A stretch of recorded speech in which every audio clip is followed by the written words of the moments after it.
এই শিক্ষাগুলো মনে রাখলে আপনার জীবন হবে সহজ এবং শান্তিময়। ১.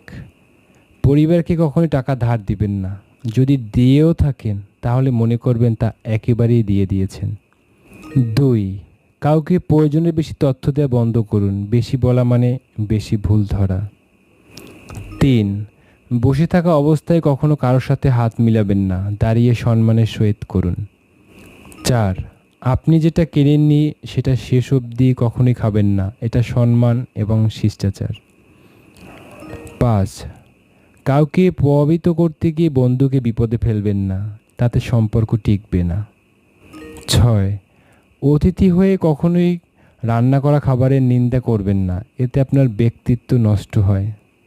৭. কথোপকথনের সময় অবশ্যই মোবাইল ফোনটি পকেটে রাখবেন, কারণ সম্মান দিলে সম্মান পাওয়া যায়। ৮. যেটা আপনার কাজ না সেটার জন্য আপনি কখনোই ক্রেডিট নেবেন না। কৃতিত্ব নষ্ট করলে বিশ্বাস নষ্ট হয়ে যায়। আর এইগুলো মেনে চললে আপনার জীবন হবে সহজ এবং শান্তিময়।